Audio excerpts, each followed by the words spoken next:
Bonjour Eva Rock, comment vous dites-vous? Quintette. Un quintet, voilà. Bonjour Jean-Luc Lemoyne. Bonjour Monsieur Philippe Vandel.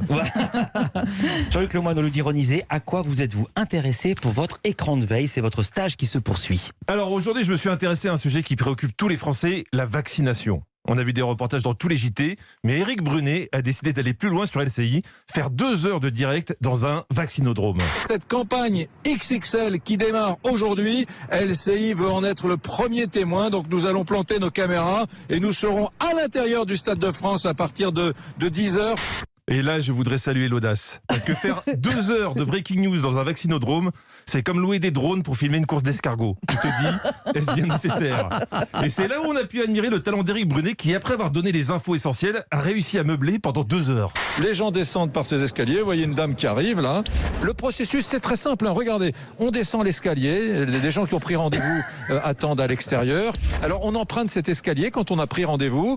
Vous arrivez, vous empruntez l'escalier, vous êtes reçu à un petit guichet juste derrière moi. Alors, contrairement aux apparences, Éric Brunet ne travaille pas à l'accueil du Stade de France. Hein. C'est juste que 2 heures, c'est long. Et puis, c'est utile de donner ces infos. Quand tu habites dans le sud de la France, tu as envie de savoir quel escalier il faut prendre à 800 km de chez toi pour se faire vacciner. Hein. Éric a aussi recueilli les témoignages de gens venus recevoir leur première injection. J'imagine venir ici, dans le Saint des Saints, l'endroit où Zidane et les siens ont gagné la Coupe du Monde en 98. Vous étiez ici en 98? À la finale, oui, tout à fait. C'est pas vrai, vous dites ça pour me faire plaisir. Et 1, et 2, et 3 piqûres. Une anecdote comme ça, évidemment, c'est un cadeau pour Éric. Pour ceux qui seraient en première année d'animation de direct où il se passe pas grand-chose, enregistrez ça, c'est une leçon. Vous avez vu ce monsieur tout à l'heure, quelle émotion pour moi, puisque le 12 juillet 1998, j'étais ici même.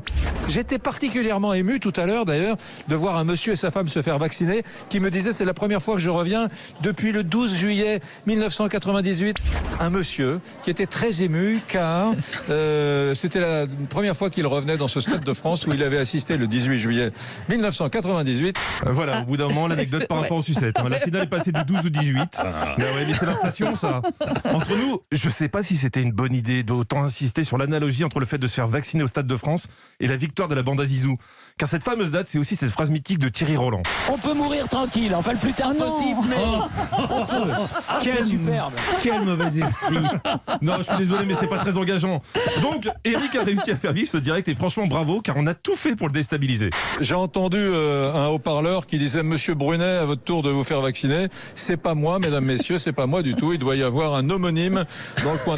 Ça, c'est pas de bol quand même. Hein. Quand on t'appelle pour te faire vacciner alors que t'es en plein direct.